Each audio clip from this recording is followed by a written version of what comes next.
Good day, good people of the interwebs. Today it seems I'm going to stream alone.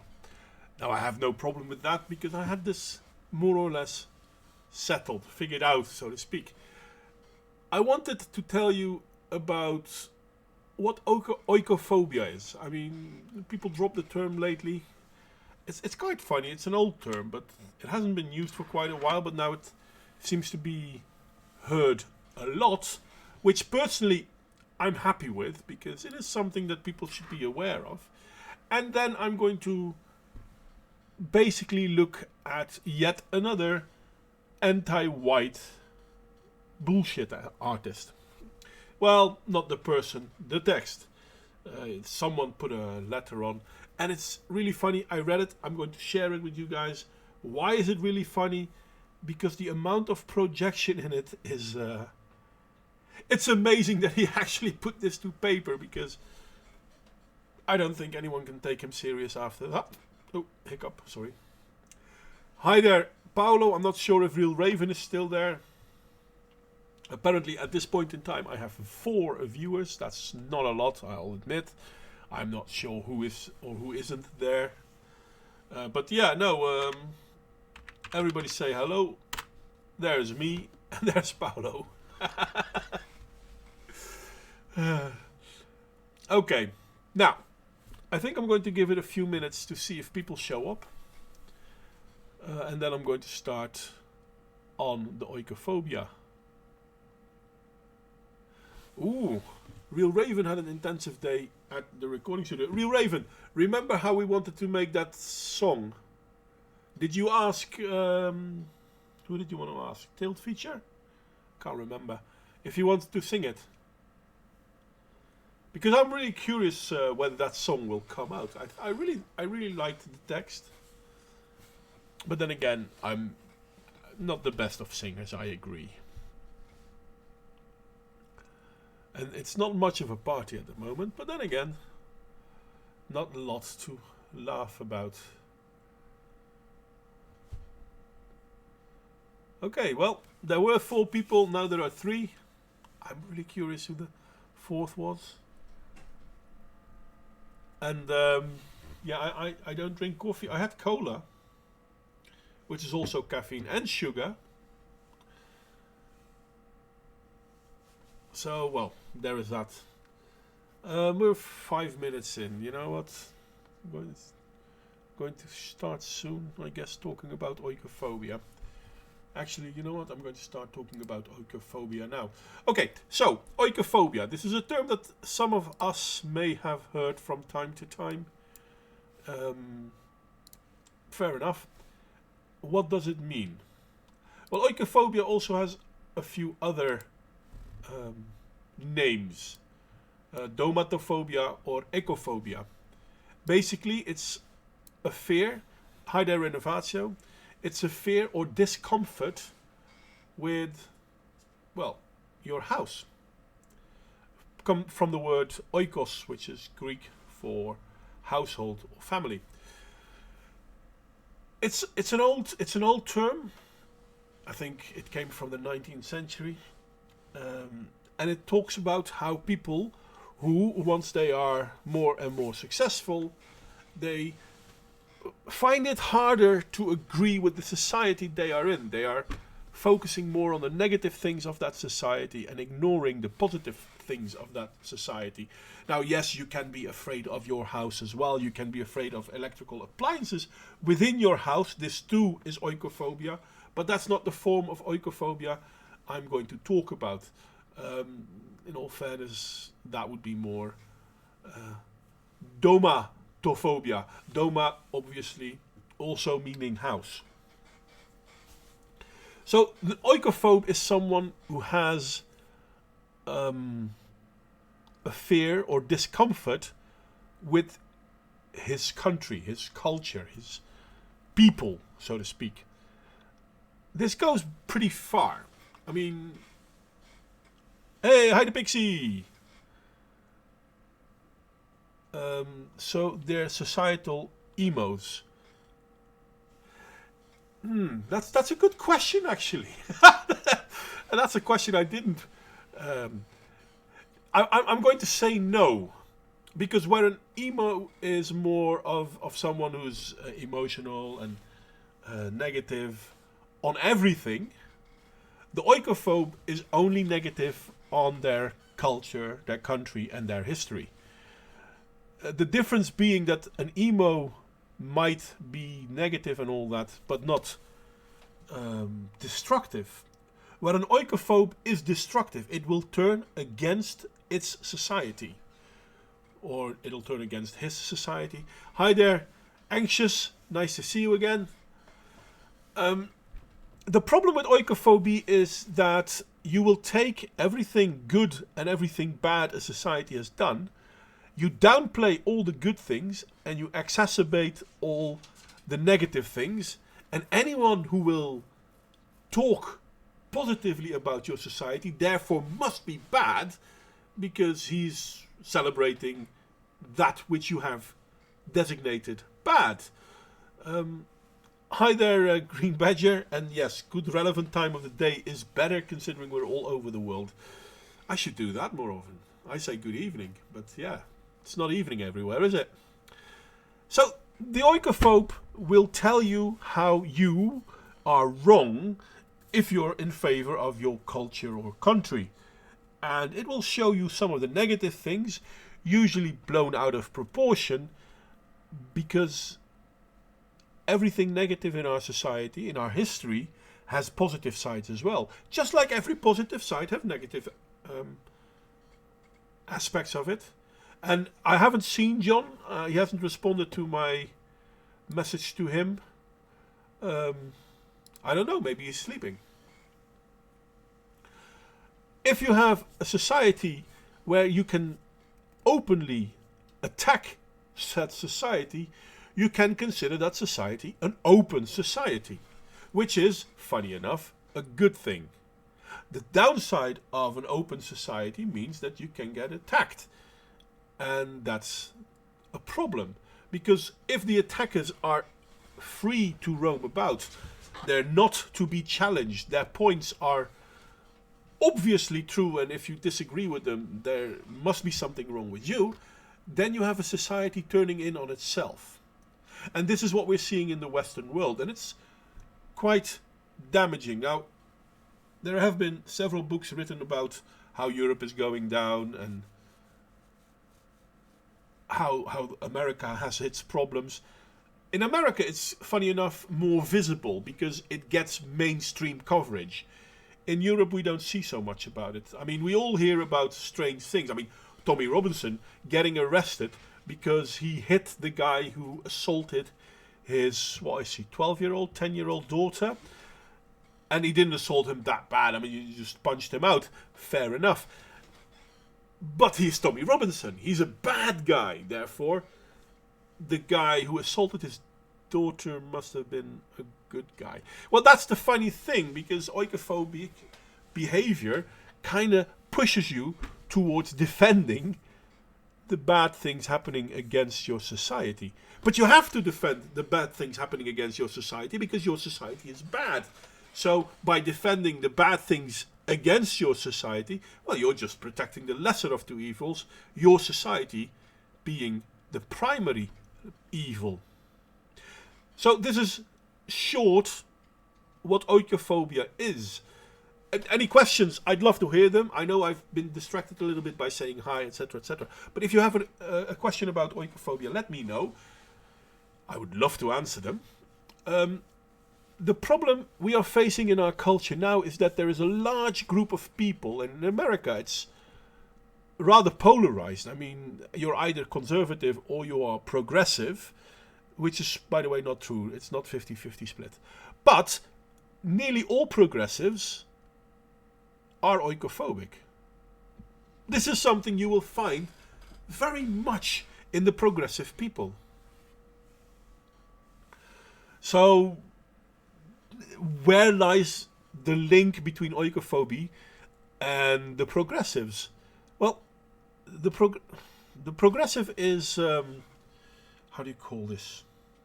Is looking to change the society in a way that befits his narrative, or her narrative. I don't want to be sexist. there are female progressives. Actually, there are more female progressives than male progressives, but that's beside the topic. By pushing a certain narrative against your society, you split the society in those who are in favor of it and those who are against it. And obviously, the ones who are against it are the good guys, and the ones who are in favor of your society, in America quite obviously, but this is happening in Europe too, the ones that are in favor of your society are Nazis or white supremacists. Now, I like to point to America in this because in America it's clearer that this is happening. It's happening in Europe too, don't get me wrong, it's happening in Europe probably more so than in America, but we don't see it that much. What do we see? Well, we see people trying to help their society and bring their society to a next plane, more being together. And then there's a group who will attack everyone who is not part of the way they like that society to be. This is not new. This is what the Bolshevik used to do turn of the 19th century in Italy. This is how fascism got started, because fascism was, funny enough, a grassroots movement against the Bolshevik. And the Bolshevik is completely oikophobic.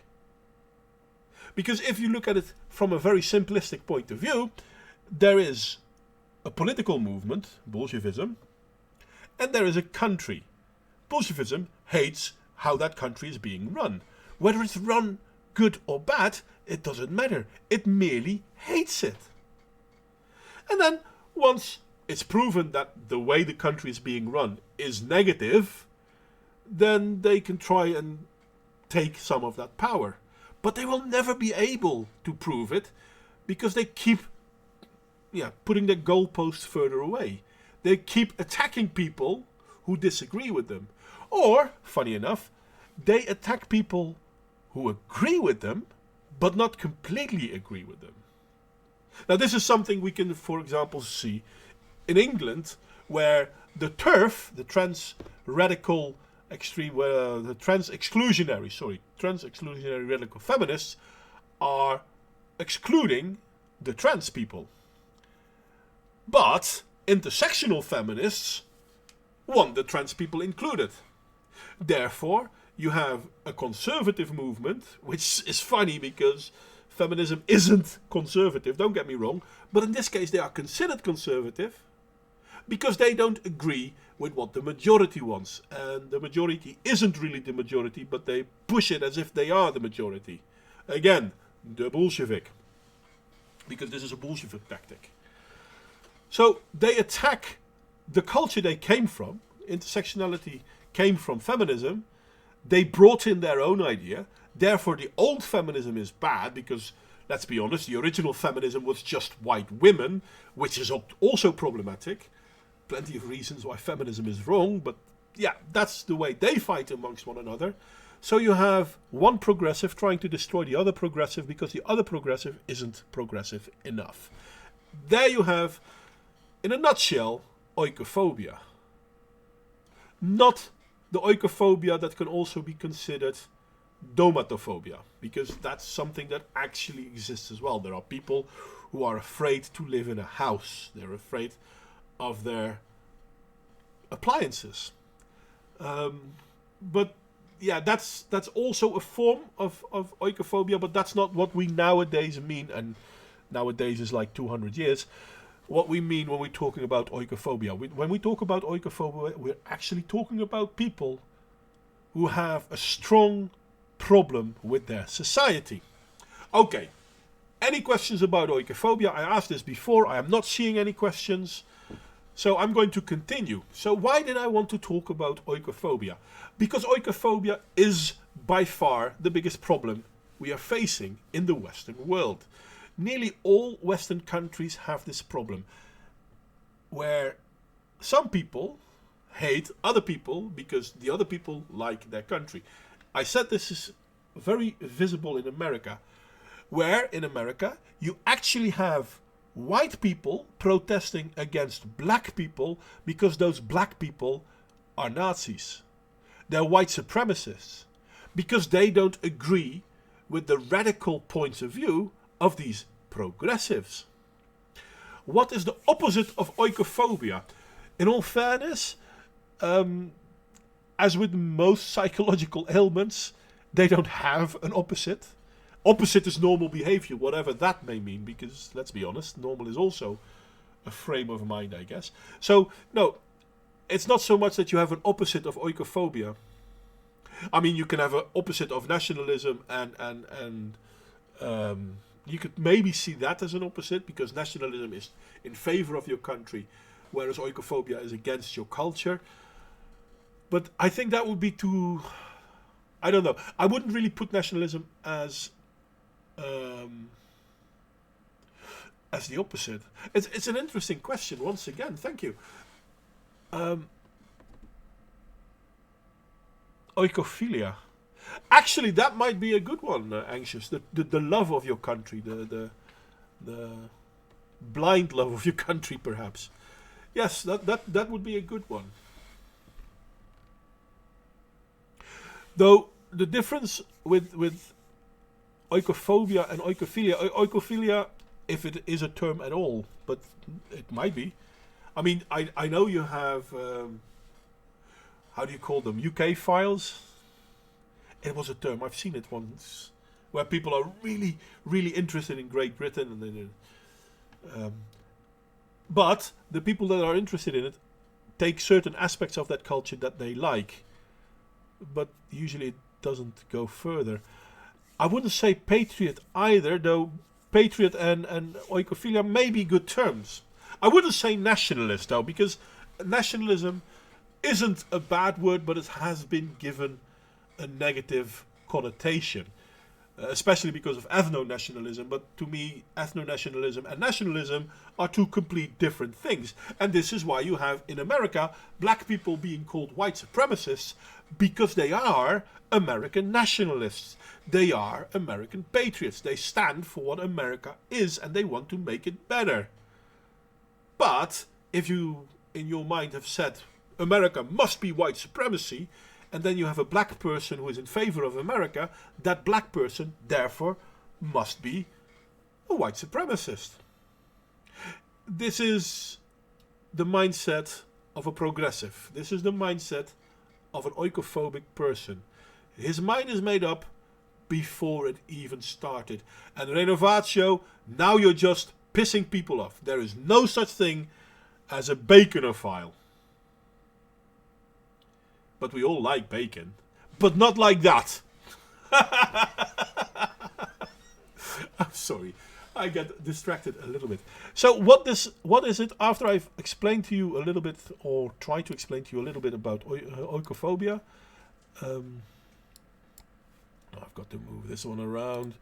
It's badly organized, people. I'm sorry. There's then this one, and that one. And I wanted to show you all this one. Come on. Action. There we go. Surely an extreme of either and is bad. Blindly loving your country in the same way the subject hates it can't be good. You're completely correct, Heidi. I don't know. But you're completely correct. There is no such thing as blindly accepting it and being good on it. This is why I always said, no matter who you like, I mean, I have some heroes. Jordan Peterson, for example, is a hero to me. I do not 100% agree with the good man. I do feel that there are things where he's dropping the ball. Hey, I mean, I might be wrong. He's way more successful than I am. But it's not because I like him that I completely agree with him. The same is true for a few philosophers. For example, I've mentioned quite often how I like Thomas Sowell. He's an economist and a philosopher and a black American, or rather he's an American and he's black, and he says brilliant things. I don't always agree with him. I sometimes have the feeling like, well, maybe it's a little bit less than that. And I think therein lies the important thing of what Western society really should be. We should be able and allowed to disagree with each other and check out why we think certain things. Be able to tell people, you know what? I like it when you do this, this, this, this, and this. This is a little bit of criticism. Doesn't mean I don't like you. But this piece, I'm not in line with you. This is kind of what happened in the UK, where there is a new group starting, which is the LGB.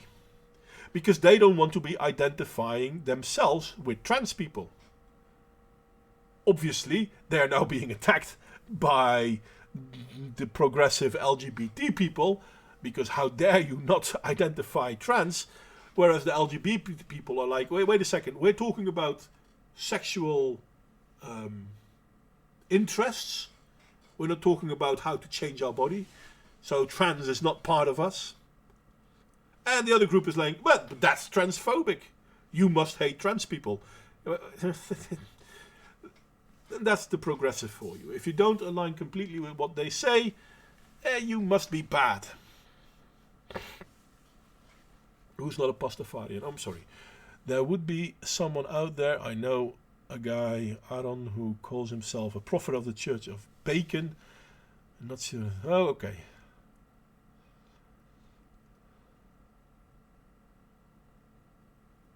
I don't like carbonara. I can't put it out there more, which is weird because I do like bacon, but carbonara, my God, I don't know. It's I don't know. It's by far the worst of pastas that I can imagine. You can't have that debate with people on either side a lot of the times because they grew up never being challenged. I agree with you, Hyde Pixie, and this is, for example, on Minds. Why in my description I proudly proclaim that I'm being blocked by right-wing extremists, I call them right-wing extremists, fair enough, and left-wing extremists, because they both don't like me. But I don't believe we can say that one group or one ideology or one religion is 100% good. At the same time, we can't say it's 100% bad. We have to measure things off. And then we can still say, well, that one is predominantly good or that one is predominantly bad. That's completely acceptable. But to be blindly saying, oh no, therefore it must be 100% good or 100% bad, that's something we really, really, really need to get rid of in our current society. Anyway. Aww, too bad, Anxious. I would so hate it if you would leave me. I would love to have another stream with you. Don't leave me. Okay, I'm not going to ask again. Hi there, Toxic. Yes, well, the oikophobia bit has been talked about now, so I'm really curious if you hear it back. Whether you agree, whether you disagree. Criticism, as always, is more than welcome. I usually say that anyway. So now I wanted to share with you this Dear White Supremacist letter. I'm not showing you the address. I don't want people to harass this person, but I'm going to read this. And the profile picture of the person who sent this seems to be a white guy. All I can say, he seems to be a white guy. See how much projection and oikophobia is in this person. Obviously, this one doesn't. Hi there, William Carlson. Well, we're talking about the decline of Western civilization in a way. No, that's not true. We were talking about oikophobia, and from that we're going to go anti-white racism, which is, in all fairness, a perfect example of oikophobia. Not all white boys. There, he said all white boys, not all white boys. Just the ones who think being white and being a boy means the world owes them something. This country doesn't belong to you, not now, not ever. Well, obviously, not every white person thinks the world owes them anything. I never thought the world owed me anything. I don't know a lot of people who think that. But this country doesn't belong to you, not now, not ever. There you have oikophobia in its greatest form. America was founded by the people that went there. Most of them were white. Not all of them. Most of them were white. They created their society. They created their countries. And those countries then combined in one big country, which is America now. if it doesn't belong to the people who made it, then to whom did it belong? Or to whom does it belong? And there is the whole oikophobic bit in one sentence.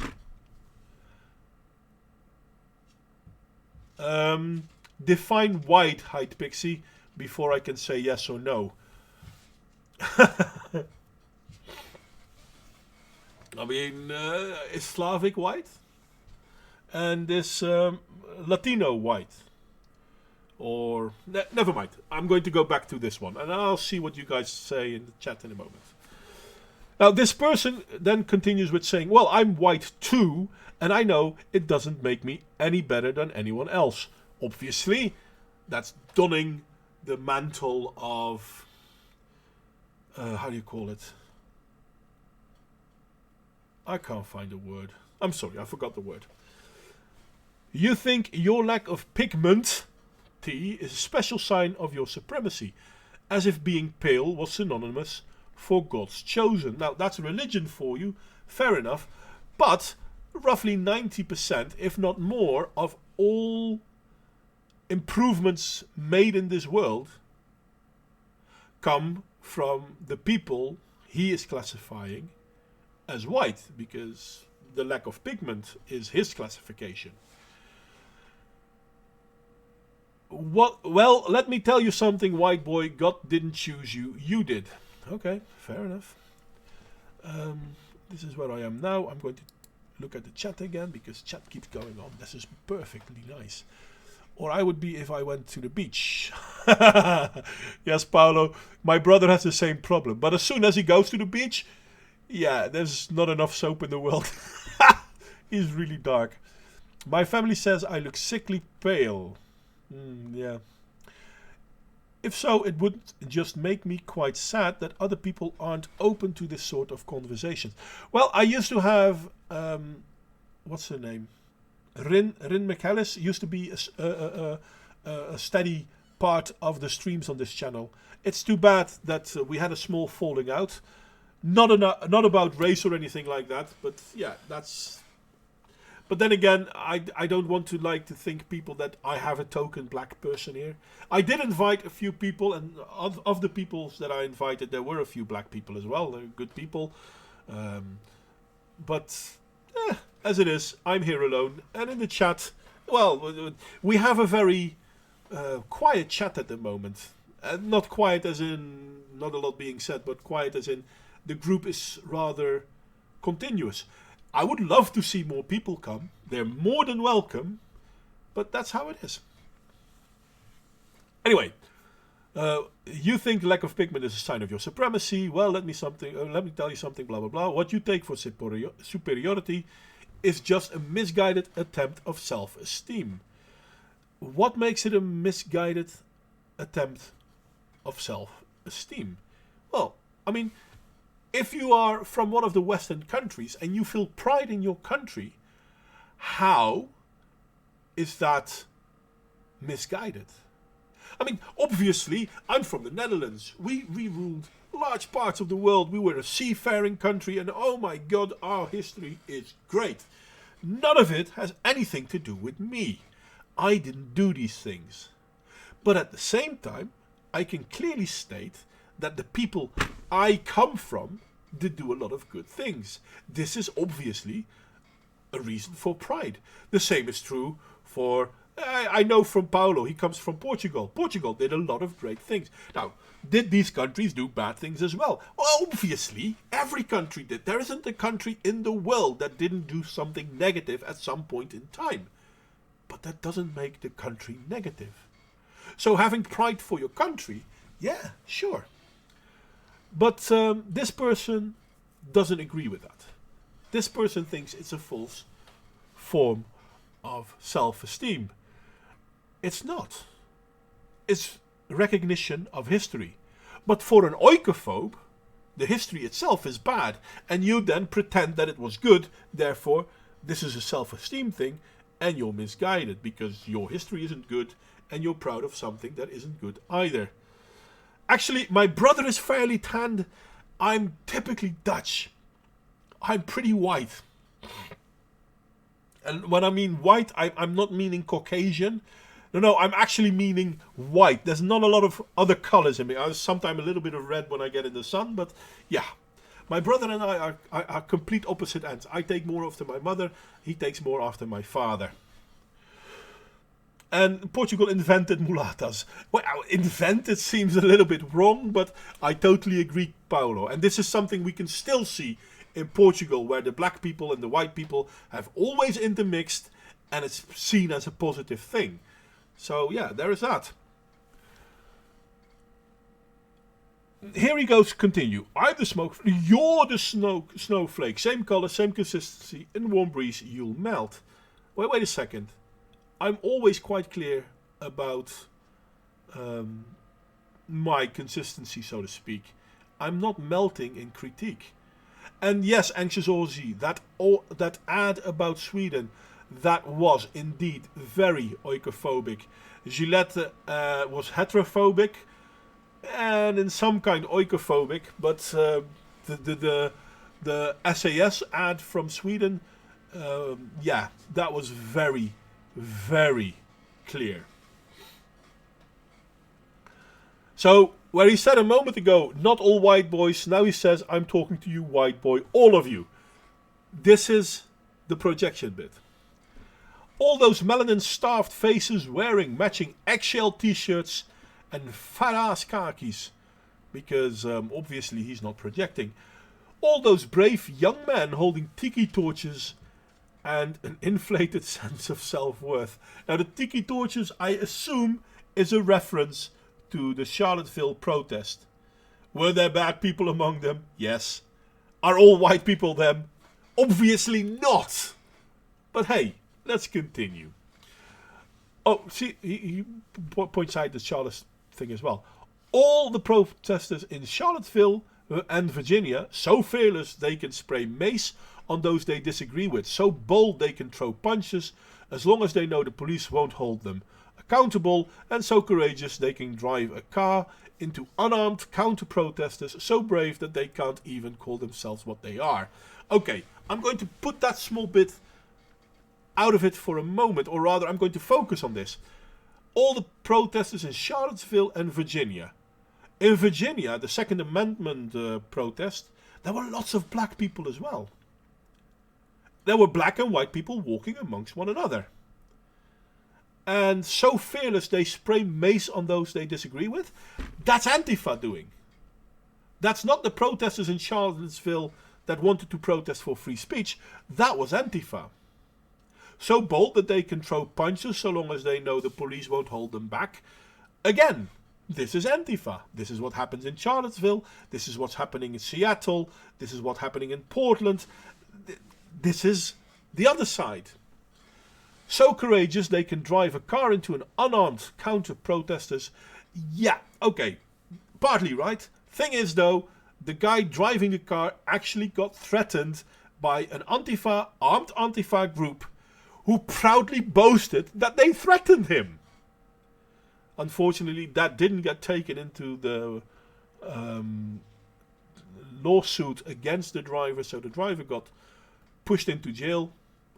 It's a shame, really. But again, so out of this, the Virginia one was black and white. They'll ignore that.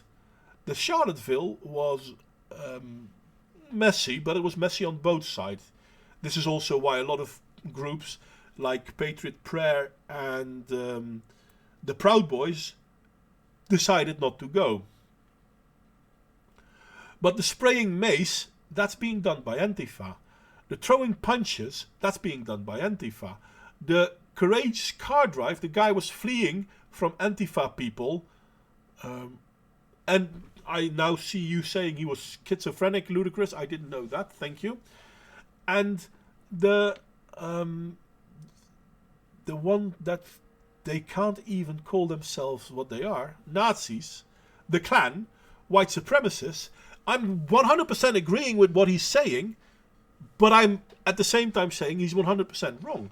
Because he's not talking about white people, he's talking about Antifa. And Antifa are the Nazis. They are the white supremacists. They are the Klan. Yeah, but they're also in favor of people with a skin color. No, they're not. Look at your average Antifa group. I mean, they literally don't even have black people in them. And they attack black people who disagree with them, calling those black people white supremacists. So the term Nazi, the Klan and white supremacists have lost all meanings. But yeah.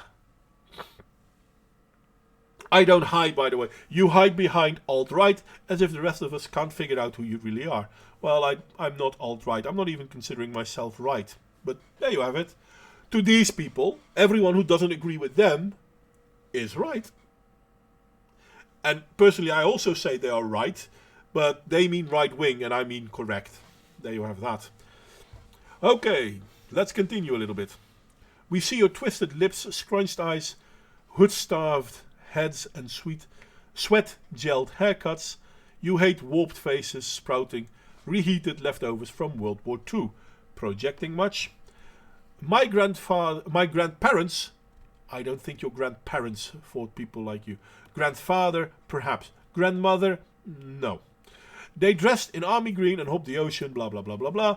They took your goose-sapping forebearers, and yet he's portraying everyone as a Nazi. I'm pretty sure if his grandfather was around, he'd had a busted ear by now. I know I would have if I would have said shit like that. And my grandfather actually lived through the Second World War. It's not that people like you didn't exist. Your attitude and beliefs still percolate just beneath the surface of so many frustrated white boys. And on this, I am going to say you are correct. Because we do see that amongst our populations, more and more people, not just white boys, mind you, people of color just as much, Americans, Europeans, more and more are getting angry. This is what happened at the turn of the 19th century in Italy. Turn of the 20th century. 1900 and a little bit. Where the Bolshevik attacked the people of Italy, and the people of Italy responded by organizing themselves into a movement. And that movement became fascism. They didn't become fascist because they hated people who weren't from their country. Because most of the people they were turning against were their native Bolshevik enemy. The progressives that were born in Italy. The idea that fascism, for example, is anti-black or anti-anything, I like it that people don't like fascism. I don't want to defend fascism, but it wasn't a racist movement. It didn't care about your race. And goose stepping, show me an army that doesn't march. Anyway, the difference was that they were too smart to actually give voice to the darkness in their heart. No, that's not true. It didn't stop them from acting on it. They wouldn't just admit why. But this is what Antifa is continuously doing, and they are admitting why. They want to destroy our society. This is happening in America, this is happening in Europe, and there are loads of politicians that are on their side. Again, I would really encourage people to read up on the start of fascism in Italy. It's amazing. The face of America is changing, and it's increasingly brown. It's got curly hair, an unexpected feature. It's fed by different foods and nourished by different beliefs and customs. And it's often called by a name that doesn't derive from Europe. Now, in all fairness, that's not true. Okay, the face of America is changing. It's slightly becoming less and less white. And I know there are people that have a problem with it. Personally, I don't think the problem is that it's becoming less and less white. But the second bit of that sentence is a problem.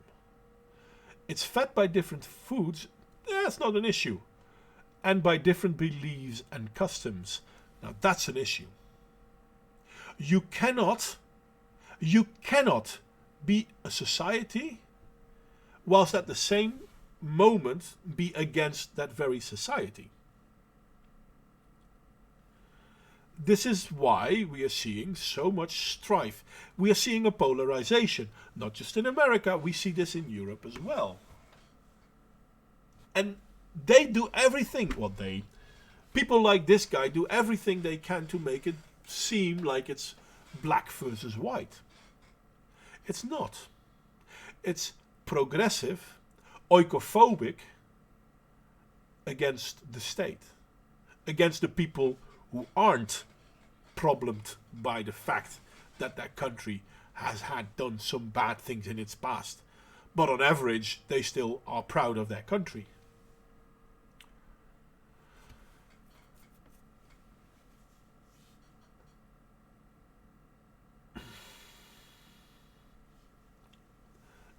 The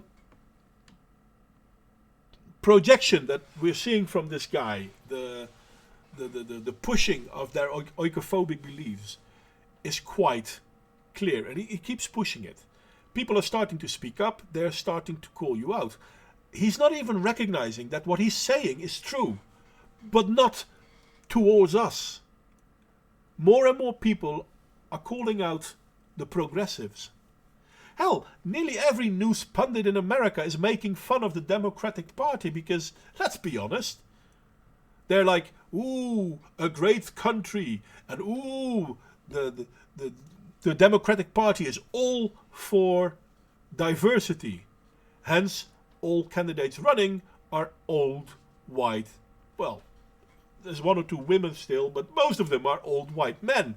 Where's your progressive? Where is your diversity? But then again, diversity is a stupid word. Oikophobia, I'm sorry, William Carlson, that's where I started the stream with. Oikophobia basically means that you hate or dislike or distrust your own culture. It's not white people phobia, because there are black people who are oikophobic too. And there are also black people who are nationalistic, patriotic, not patriotistic. Sorry, my bad. I think patriot is a good counter to oikophobic. I didn't at first, but whilst mulling it over, the Swedish airline ad was indeed oikophobic. Basically saying, well, there's nothing Swedish or nothing Scandinavian or nothing to be proud of if you are a Scandinavian. That's oikophobia in its purest form. And here we have a guy talking about all those things that bother him, but somehow he's projecting. He's constantly projecting. Because people aren't starting to call the patriots out, they're starting to call the progressives out. And then they claim that you're scared, you're terrified. No, people are angry. And you know what they're scared of? That there will be another civil war, because no one is looking forward to it.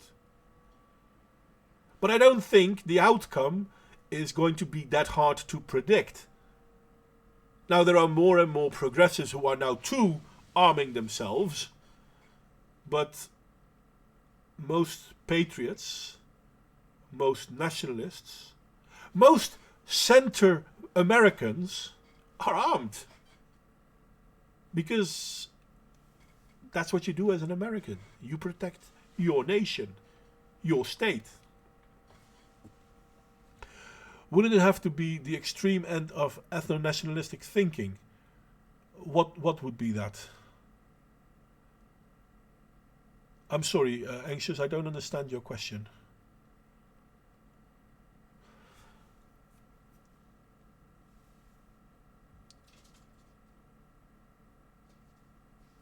And yes, the ethno-nationalist is indeed not so much love of their own race, but the hate of everything else. That's the difference. This is also why I never understood that fascism has been coined as an ethno-nationalistic movement, because the fascist doesn't care about your ethnicity. He cares that you're there for your country. So if you're a black fascist living in Italy, and you've lived your whole life in Italy, and you participated in the state, then you would be one of them. This is, for example, also why there were lots of black fascists But yeah, bleh. History. Who likes that? But let's continue with the projection of this guy. It's really interesting. I really think it's interesting. Not going too far. It's all going to end. The lie you told yourself about being special. This is oikophobia. It's not the lie that they're special. It's the lie that they're not special. That's all going to end. So you huddle together with others like you. It's really just the world's biggest pity party for boys too scared to man up and own up. And this is, again, projection. Because this is not what they want to happen. Because if those white boys and white men stand up and own up, it's going to be a fight.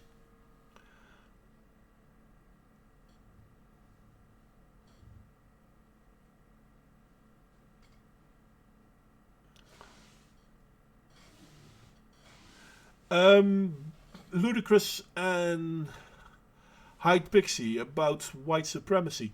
I agree with both of you. I do believe it's coming to an end. I do believe more and more people are standing up. This is also why we see university numbers are dwindling. Less and less men are going to university. But at the same time, universities are the breeding ground for stupid ideas like this. Universities are the breeding ground to oikophobia. Renovatio, sure, Modwayne. Who doesn't like a good civil war? Well, gets you out of the house, lots of exercise, and you get to meet new people. Yeah, and kill them. Sure, it'll be grand. I appreciate your sarcasm. I don't think you need to be a fascist or a racist to be an ethno-nationalist. I think that's how it has been portrayed. The left agree. They don't like when white people do it. Well, I partly agree with you, Anxious. I don't think being a fascist is a racist. I do think being an ethno-nationalist is being racist. Because basically what you're saying is my people, my country are the best. But there is a difference between a nationalist and an ethno-nationalist. I know this is something you probably already know. The idea that ethnicity makes someone good or bad is racist. Let's be honest. So if you're an ethno-nationalist, you're most likely also going to be a racist. Again, that doesn't have to be a bad thing, because you can be an ethno-nationalist saying, okay, this country is my country and it's only for my people, but at the same time, that country is your country and only for your people, and we shouldn't take that from you. So it's not as racist as people would like it to be. For example, we know that Hitler hated all sorts of people, but at the same time, he did also want people to have their own country. So, yeah, there is that.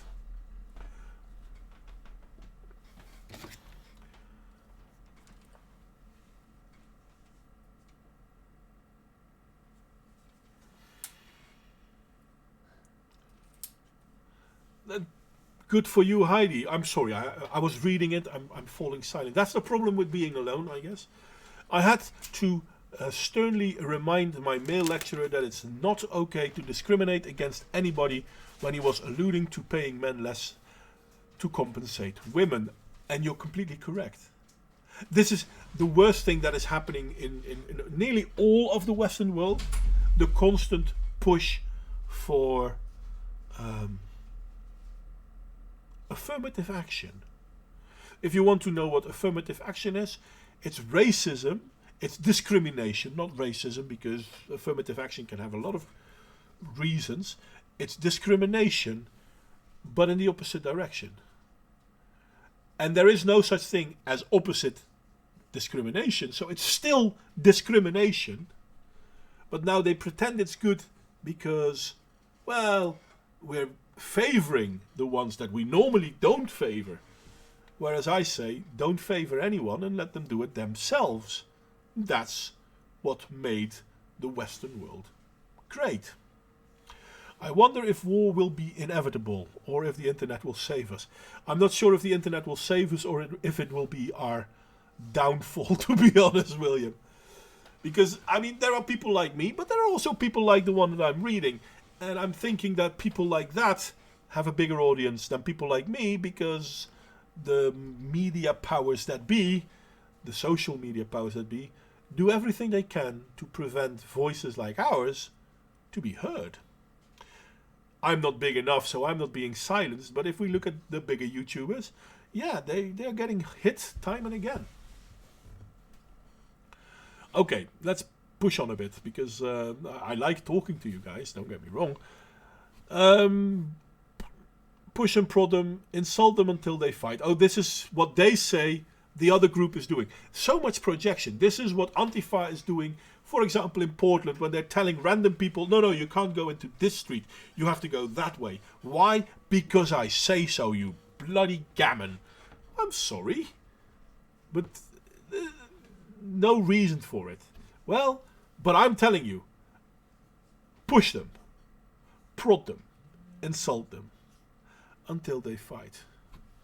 So it's very possible that eventually, and it's indeed very possible, that eventually people will stand up and will start fighting back. And this is worrying me a little bit. Okay.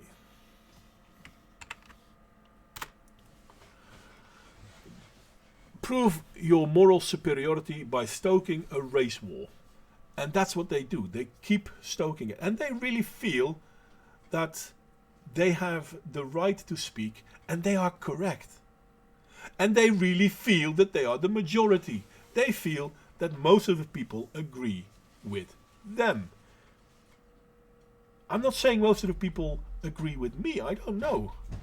But I do know that not most people agree with the progressives. And again, this is not just America. This is all around the world. And I'm going to have to show this. Good day, sir. I'm no longer alone, so that's good. Can you hear me, mate? Yeah, hey, how's it going?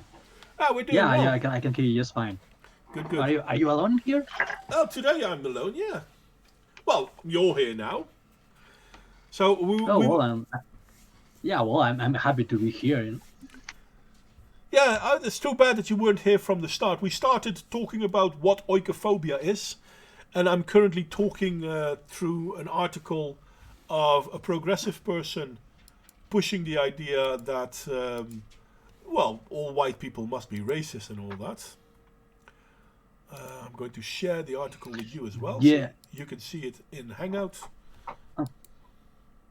Awesome. Oh, if Hangout will stop doing that stupid blinking thing. I don't know why it's doing that. Okay, so I'm not going to share it. You have to just check on the stream itself. I'm sorry. Yeah, I think I can see it. Don't worry. Okay. And I try to keep track of what's happening in the chat as well. Bunnies, hi the Pixie. You would like to hear that I'm actually started recording more of my bunnies playing. Once I have a decent amount, I will start using that in my videos and maybe during Hangouts. But for the time being, I'm sorry, no bunnies today. Okay, let me see. I understand, Heidi, the other side loves silencing people, even the best of us. It wasn't the other side, unfortunately. Well, but that's the thing. They are constantly pushing the idea that they are the majority. They constantly push the idea that everyone agrees with them. This is also why it's so dangerous that so many of them are in our higher educational systems. Because there they can push the idea that, being white is bad. Being European, American, blah, blah, blah, blah, blah, is bad. Reality be damned. Who's in the stream now? Oh, sorry. Bas, can you identify yourself? Go ahead, mate. Oh no, I was going to say that they like to pretend they're the majority, but only because they know that they're not right. Their arguments don't hold weight. Therefore, they have to pretend like they're the majority because that's the only, it's a fallacy. It's an ad populum fallacy. Yeah, and that's why the Bolshevik called themselves the Bolshevik, which is Russian for majority. They never were the majority, but they called themselves the majority. But, Bas, it's been a while. I mean, you've been on this stream once before. Can you tell my viewers who you are? Well, yeah, hi. I'm Ibai Canales. I'm a comic book artist who's probably listed in every major Spanish publisher. So I'm now working as a freelancer for a lot of fine American friends like Richard C. Meyer from Comics Matter with your boy Zach, or Michael Derrick from The Abductables. Okay, name throwing. You make me jealous, mate. But yeah. Nah, not really. You probably get more sleep than I do. More sleep, definitely. I spent years trying to make my ex happy despite how abusive she was, and in the end, I had to change myself and leave her. And that's a very difficult step to make, Ludicrous. I applaud you for being able to do it, even though I do not appreciate that you had to go through it. I'm sorry for that.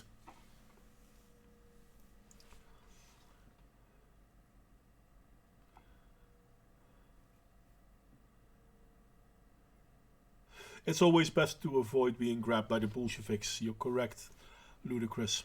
Anyway, so I'm going to go back to the article a little bit.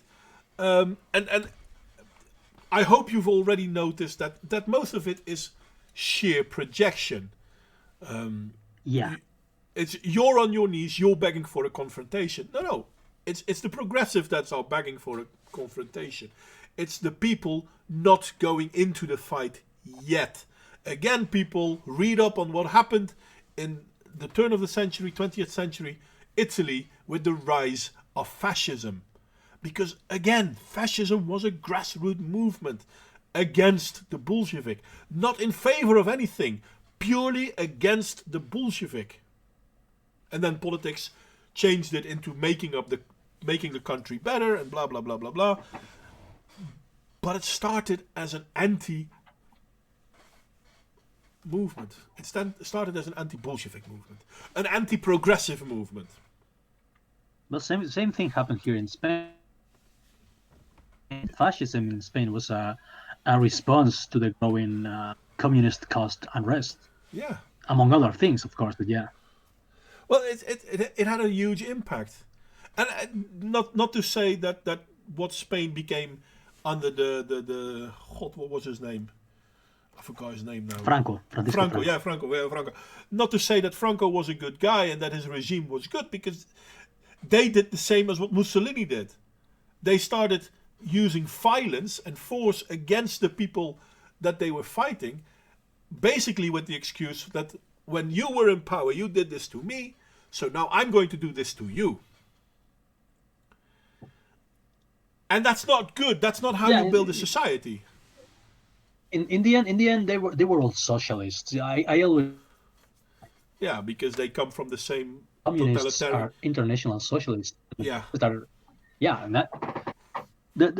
In the end, it's all about the guy holding a gun to your head, forcing you to live how he thinks you should live.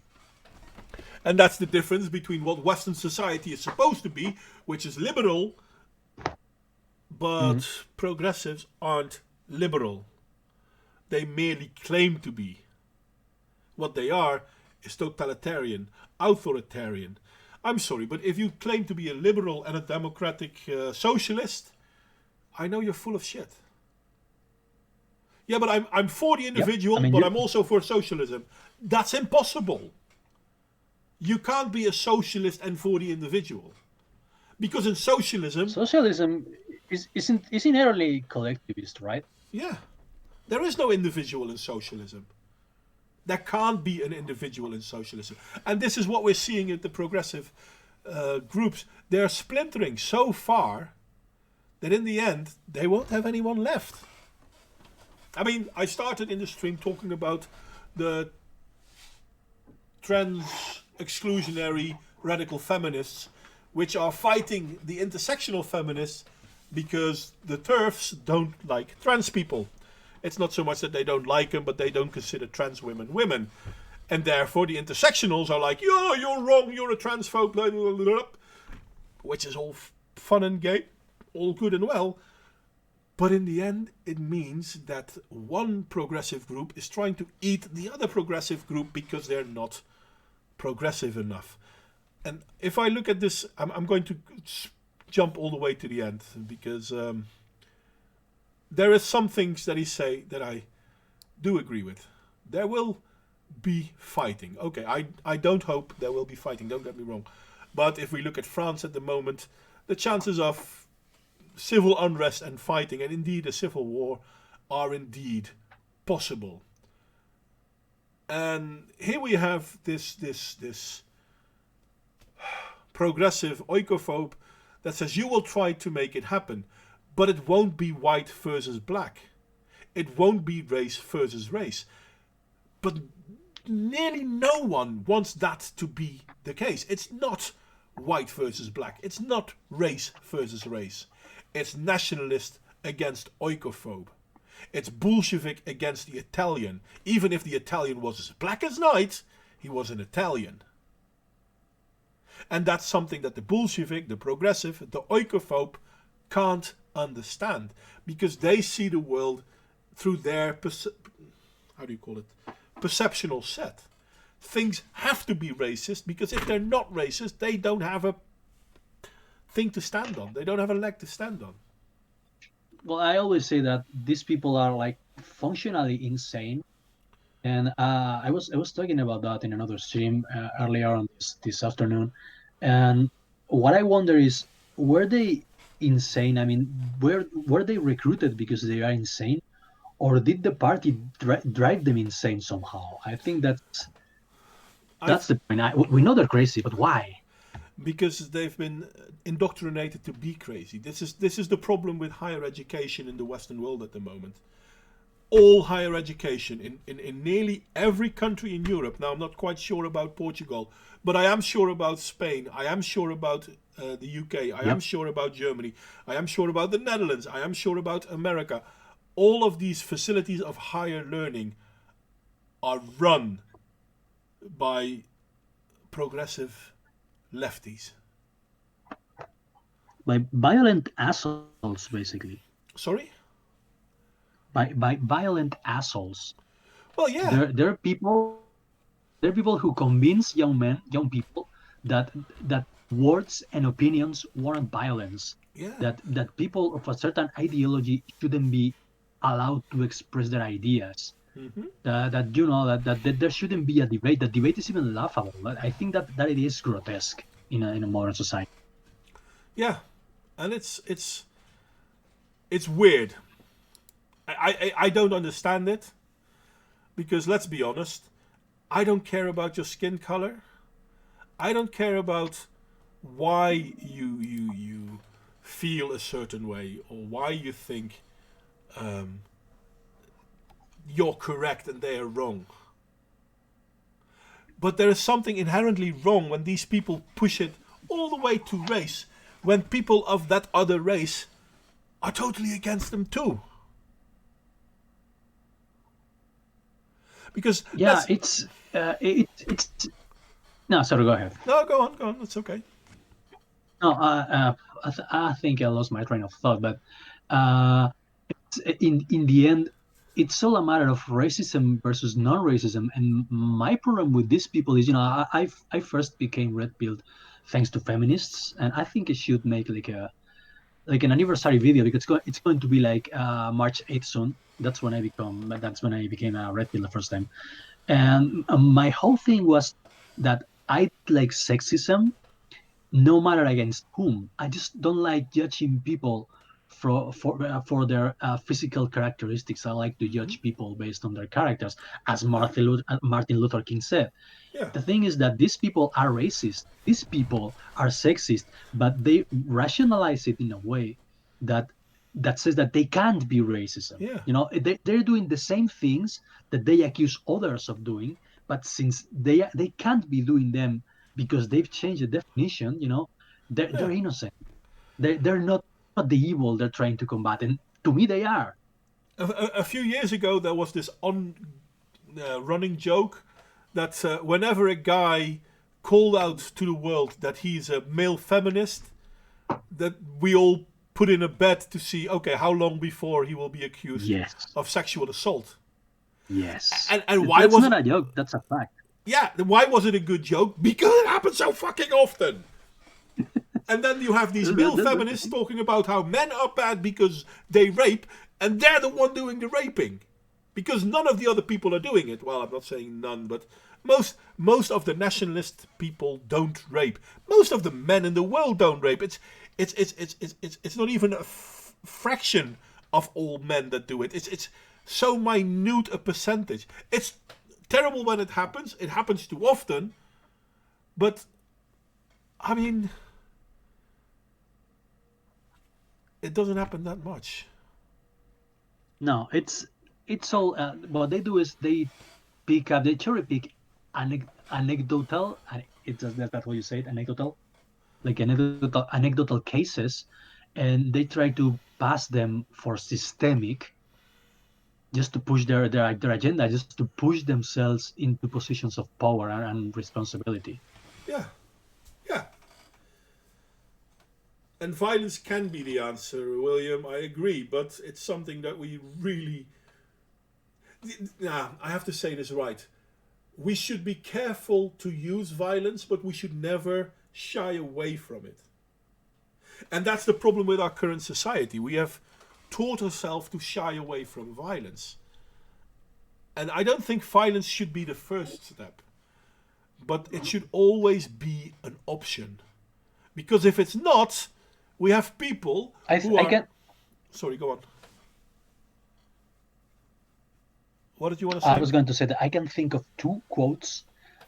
I was going to say that I can think of two quotes by celebrities that I always come to my mind when discussing this particular subject. One of them is from Mahatma Gandhi, I think, who said that pacifism shouldn't be a shelter for cowards. You know, No. you shouldn't be a pacifist because you're afraid to fight. No, you have to fight. You have to fight. And but we're all pacifists. How you fight is different.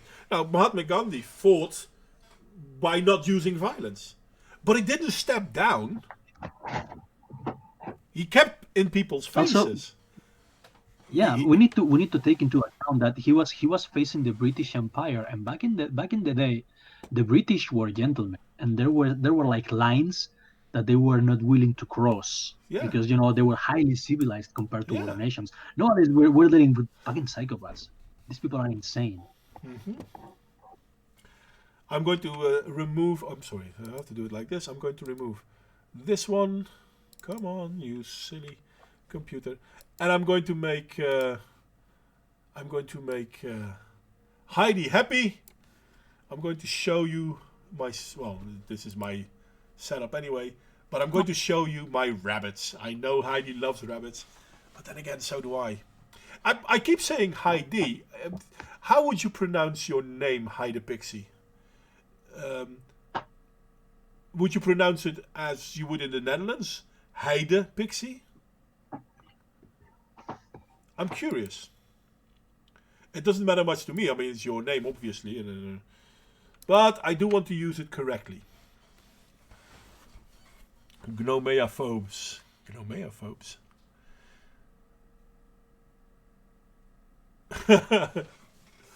I don't do fear of gnomes, to be honest. And you're a leprechaun. What do you care about gnomes? Let's be honest. I'm sorry, but yeah. So this is. Oh, sorry. You're breaking up. You're roboting. Leprechaun. That's probably a hate crime. I'm sorry. You're roboting. You hear? Oh shit! That's gotta be my connection. I'm sorry. Let me use some leads here. Okay. Your name was Heidi. Yeah, Heidi is a Swiss name. I think it's Swiss, Austrian perhaps, but yeah. Heidi is definitely Swiss. Yeah, I'm not sure if it's Swiss or Australian, to be honest. But yeah, something like that. But yeah, it's Heide Pixie. Now in Dutch, Heide Pixie means Pixie van de Heide. Heide is How do you translate heide? I don't know. Forest, I think. No. Forest. No. Kind of like. Oh.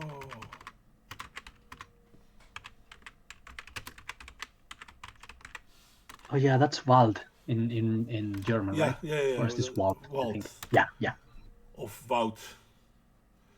So let's see if I can find a fast Heather. Heide is heather. Oh. Or more.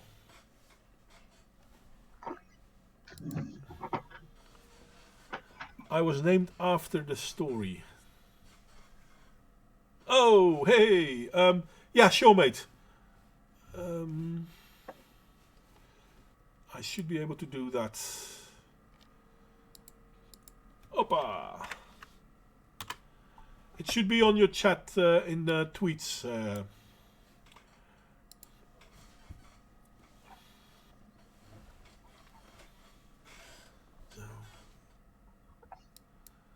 Oh, and we're falling silent a little bit. But yeah, I don't see a lot of questions about oikophobia anymore. So I assume that part is done. And I did kind of like the article that we just addressed. And it's almost as if we're in the end stream now. I got here as fast as I could. Yeah, welcome, mate. Welcome. It's all right, though. I mean, if you wouldn't have made it, it's too bad. Do you want to identify? I've introduced yourself to the audience. I've got a few new people here, so that's nice. I know, Mark. I don't know. It's been a couple of years since I did any videos, simply because it's a giant drain when you see the same stuff come up over and over again. But I mean, Mod Wayne has put up with me before, so I mean, I can't be all that. No, you're not. I really do miss your work, but in so far I agree. I mean, I've too, and you were bigger than I was actually. I think I got up to 2,200 or 2,500 subscribers. It gets frustrating because you see the same garbage come up again and again and again. Imagine how I feel. As we're seeing in this, it just simply the title of this stream. Yeah. This has been going on for 4 years. Though a lot of people still don't know what oikophobia is, which is funny to me. And no, he's not John Ludicrous. No, a lot of people don't. But I know how you feel. I mean, I have moments that I'm like, okay, you know what? I'm going to call it quits. I'm going to hang in the towel or throw in the towel or what you call it. My channel isn't as big as you were. You were a bit more successful than I was. Yeah, mostly because I got a bit of a bump from Kraut before he started having lots more problems. I've actually invited Kraut once or twice, and because someone said, "Oh no, he really wants to," and blah blah blah, and I said, "Yeah, sure." He's back more or less, but he's never come. Yeah, I haven't really paid attention. That was part of the other reason I stopped doing a lot of videos, was simply because there was just so many people that were turning into just drama whores. That is true. And I mean, I'm not throwing any rocks in particular. Just a lot of people were. A lot of people wanted to get into internet fisticuffs, and that's not what I was after. Well, for example, I made we talked about, well, you missed most of it, I guess. We talked about a letter a dude wrote. One could say I'm attacking him, but I use it more as an example of, well, the vileness of oikophobia, which is a real problem in the Western world at the moment. Yeah, well, I mean, just earlier today, I saw, I'm going to use air quotes here, I saw an individual mansplaining to two women, both of whom are, according to U.S. standards, non-white. Like, I mean, the one of them is Hispanic, the other one is black. Carefully explaining to them that whites can't be subject to racism, they can be subject to discrimination. Well, the definition of racism is discrimination based upon skin color. Yeah, well, based upon your race. So, yeah. I mean, unless white people are magically not a color, which, I mean, to be fair, using the term color is kind of absurd. But we don't use, like, if you look at any of the work done by either of Brett or Eric Weinstein, neither one of them uses race in their work. They're biologists. Brett's wife is also a biologist. She doesn't use race. They use lineage, population, and there's another word that's common in biology. But race is not the term that's used. No, it's ethnicity, because they're all the same race. The race is Homo sapiens sapiens. And there are different forms of Homo sapiens sapiens, yeah, sure. But it's the same race. Yeah, well, there's different morphological expressions, is what it is. And well, it's ethnicity. Let's be clear. Let's be clear. I'm a high school dropout, and I remember all these words. So I'm confused as to how many of these people who quite obviously can state claims to being better educated than me don't, or refuse to acknowledge them. Well, I've always hated the word racist because it's wrong on two fronts. One, there's only one human race, and it's a cliche, but it's true. I mean, there's different in ethnicity, but that doesn't mean anything much. But the funny thing is then you get into the silly arguments that some race activists will present, or some ethnic activists will present, which is, but colorism is also a thing. So as expressed within, say, the East Indian and I think it's East India has the caste system. I don't know that Pakistan has quite the same system, but East India has a caste system. China functionally has one in which the Han are considered the better example of Chinese, and everybody else is less than them. I mean, one would call it racism in any other term, but I just find it fascinating that they'll complain that 13% of the global population is inherently racist, cannot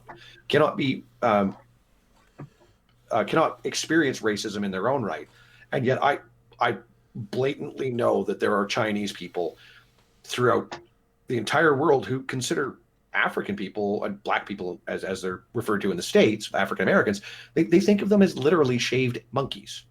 Like, they don't think of them as shaved apes. They think of them as monkeys. Yeah, true. Like, hi there, Nick, by the way. Sorry, I have to say hi to people. But I mean, the idea that only white people can be racist. And funny enough, white people are the world's largest minority.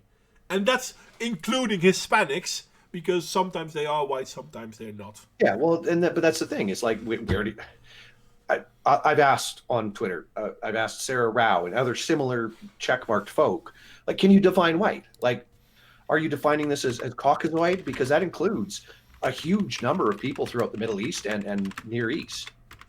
Because, Persians, they're historically descended from the Caucasus. There's large swaths of East India and Pakistan that are possessed of people. There are people there that are descended from Caucasoid stock, in air quotes. True. Like, are those white people, or are they not? That's the thing, though. I made a video about it not too long ago. How, what's her name? American Congresswoman. Which one? AOC or one of the pack? It's not AOC. It's not. Rashida Tlaib? Yeah, Rashida Tlaib. That's the one. She was upset because in the caucus she can only register as white, or can write in that she is something else than white. And I'm like, okay, Arabs came to America, fought for years to be considered white, and now they're backpedaling. And now she wants to be considered to be a North African Middle Easterner. And I'm like, to begin with, I think 20 years ago being brown wasn't a thing, and now they keep talking about brown people. Yeah, well, no, they're trying to. But that goes. I'm not sure if that goes with the. I don't recall her name, but the woman behind critical race theory, actually, and it might have even been Bell Hooks, was talking. Like, there was this move back in the '60s amongst critical theorists to start talking about black and brown bodies, and it's specific to a sociological phenomenon. Like, these people are largely phenomenologists, and that's where that comes from. And it's now started to, 50 years later, it started to enter the common parlance amongst considerably less educated people. But that's the problem. And now we have a person in Congress, and this is even worse, because she considers Middle Eastern to be at the same level as North African. I will tell you this much though, and I know only so much about the Middle East, but trust me, a Turk has full disdain for a Moroccan. A Turk is Middle Eastern. A Moroccan is North African. And neither of them care anything about a Libyan or an Afghan. Again, a North African or a Middle Eastern. And since you bring up Afghans, that goes right back to my point about there are people throughout the Middle East that are demonstrably from Caucasoid stock, if you want to go with the four major subcategories of Homo sapiens sapiens. Mm-hmm. Think back to the Time magazine cover of the Afghani girl with the piercing blue eyes. Yep. Yeah. Totally. Pale as a winter sky with ice blue eyes. Yep. Like, you can't tell me that she is not of Persian or ancestrally Caucasoid stock for all the difference that it makes. I mean, the major differences in humanity are genetic ones that are expressed in ways that are really irrelevant. Yeah, you're completely correct. But this is what the progressives continuously do, because they need, sorry, hiccups. They need to make more groups. They need to establish more the look at us mentality, and because of that, the real irony though is that what they're going for is the individual is the smallest minority, but they're going a lot of extra miles to get there. True. And if you look at the libertarian mindset of each individual is in and of themselves an island amongst many, or logs in a river, perhaps. They all bump against each other as we all wend our way through life. That's where they're trying to get to. True. But they're trying to make it about all of the little subcategories you have to check off all the way around until you get to the individual. True.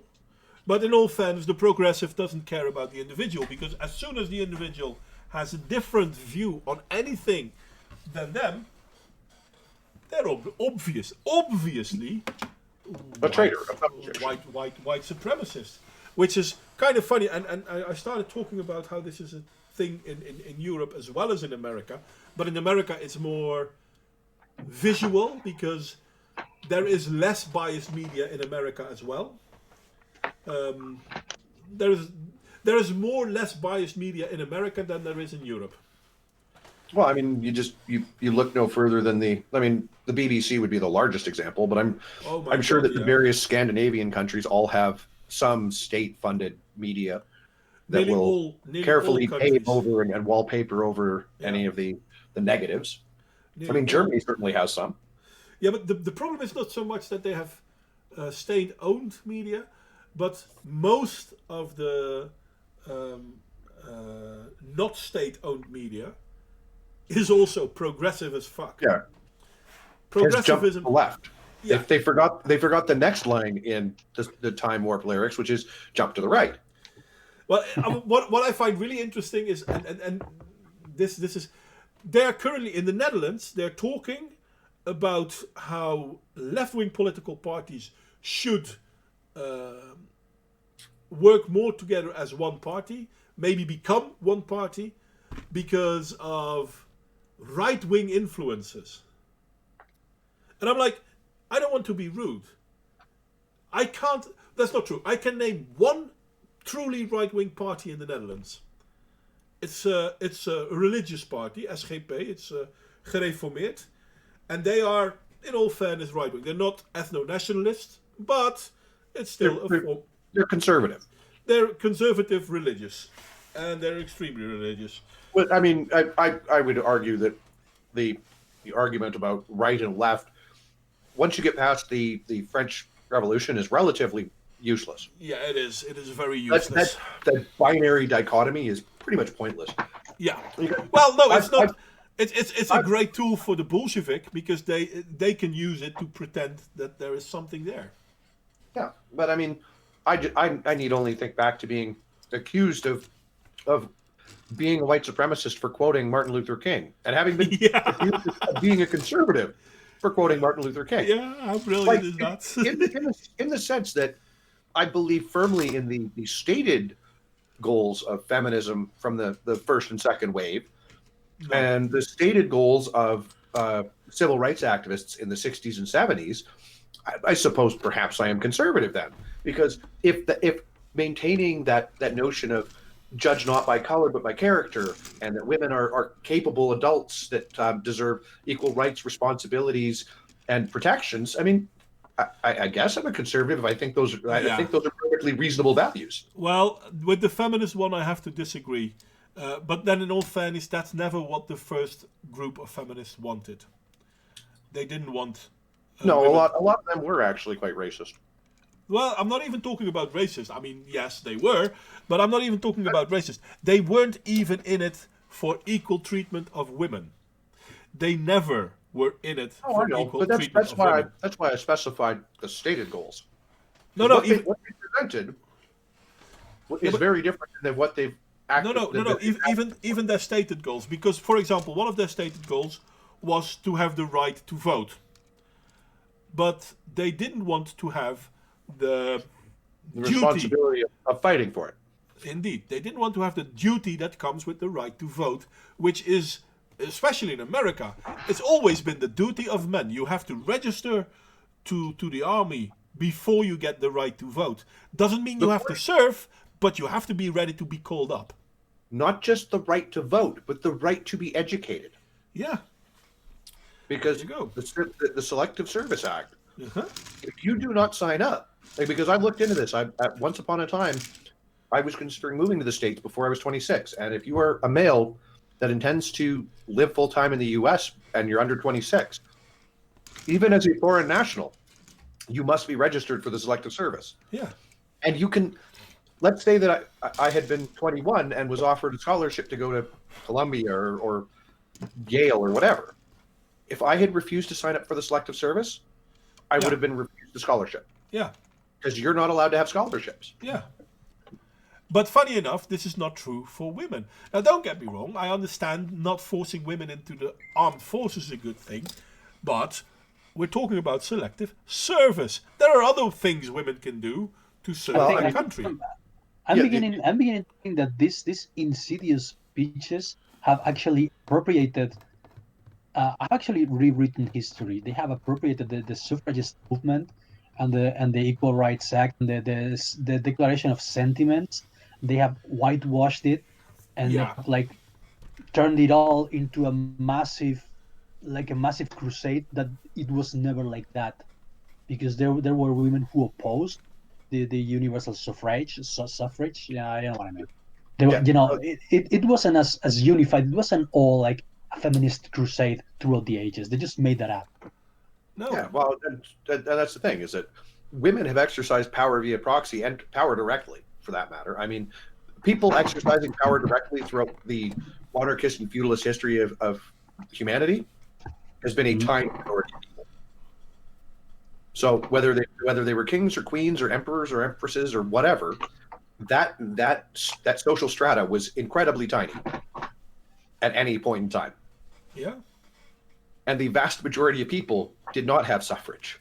And when they began to open up suffrage to, say, the House of Lords in the UK or similar institutions, it was always landed individuals, people that possessed property. Yeah, which is true for America too, by the way, because America started with that too.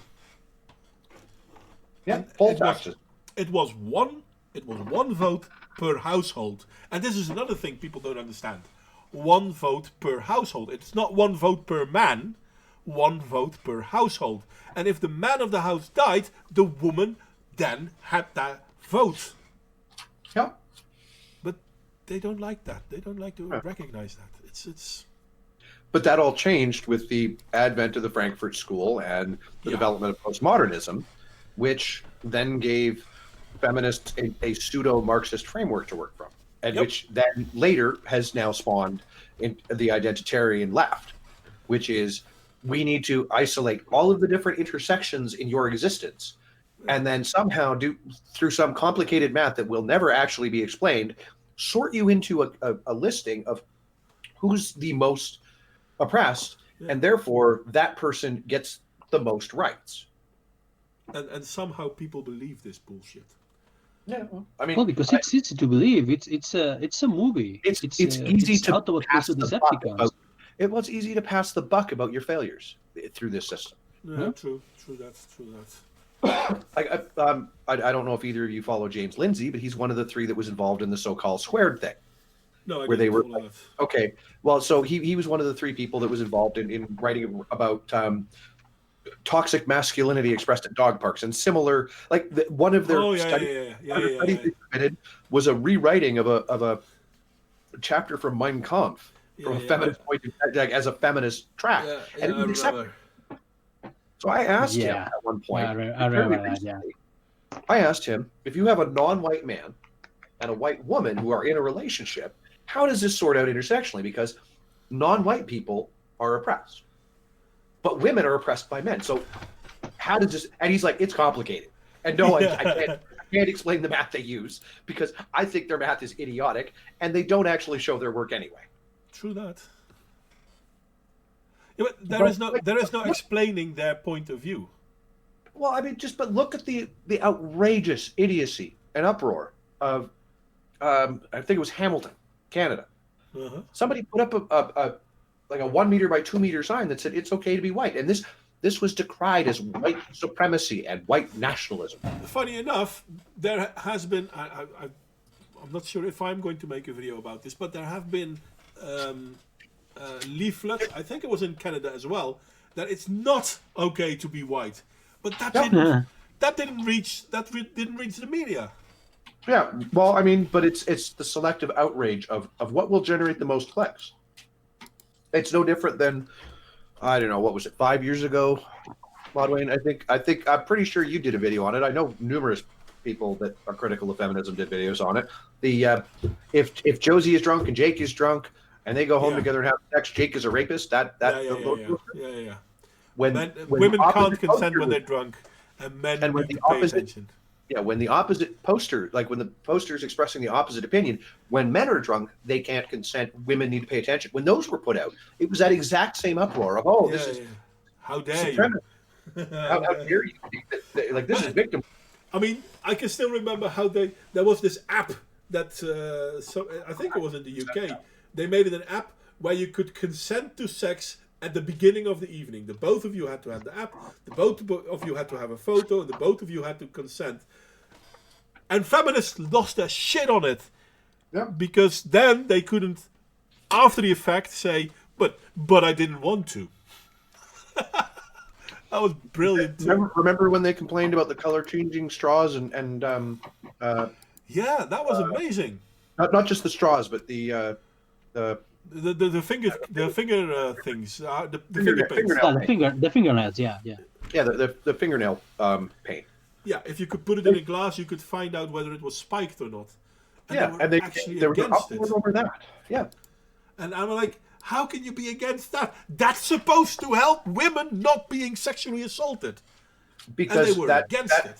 Yeah, that places the onus on women to be responsible, which is the exact opposite of the message they want. They want to perpetuate a message that white people are bad, white men are bad, white straight men are bad, white cis men are bad. Because without those categories of boogeymen, they have no Satan to blame in their new religion. There is that. But It's a religion. But it's really weird, and they keep pulling stuff like that. Now feminism doesn't keep pulling stuff like that at the moment because they're simply not. Well, they've been absorbed by the intersectionalists. Because I did talk about this a second ago, so I'm going to show it to you all. I might not make a video now. I still might make a video about this. But yeah, this is the one that I was saying a moment ago. White lives don't matter. And it's totally ignored. Mm-hmm. Now, obviously, this is from Summit News, so people will say it's biased. Yeah, you know what? Could be true. But if this is also true, you don't have to be biased to recognize the problem. Mm-hmm. And I will be the first to admit, this could be like a 4chan op. It absolutely could be. No. But the fact of the matter is that if it's not, that's alarming. If it is, the fact that people other than the Paul Joseph Watsons of the world were not upset by it is also concerning. Yeah, because when it's okay to be white is racist, but this is not important. Yeah. But remember, you're dealing that when you're looking at that and you're recognizing that it happened in the Canadian city of Kitchener, which is in Ontario, you're dealing with Canada, which has the prime minstrel. He's the cosplayer in chief. The cosplayer in chief. I would say the LARPer in chief, but okay. I mean, cosplay still has some artistic value. You would say, yes. Yeah. Not a lot, but still more than LARP. Some attempt at artistic value. Yeah. Apparently, during one of his blackface episodes, he sang the Banana Song. Yeah. Yeah. I've seen a clip of that one, actually. Because there is a clip of it. How the fuck is there a clip of it and people are ignorant to it? Yeah, but, I mean, he got a pass on having been credibly accused of being ropey in British Columbia back in the 2000s, like in 2005 or 8 or something like that. And funny enough, the day after it was reported upon, newly, the woman came out, no, I don't want to talk about it. And almost as though somebody had gone to her and said, now, if you talk about this, we're going to have problems. Yep. Yeah. But I mean, what was the name of this guy who got fined, so to speak, by not being able to get near a computer because he trolled a feminist online on Twitter? Yeah, that was Gregory also something. Yeah, that was also in Canada. I forgot his name. Yeah, he said that when he told his story. Gregory Allen Elliott.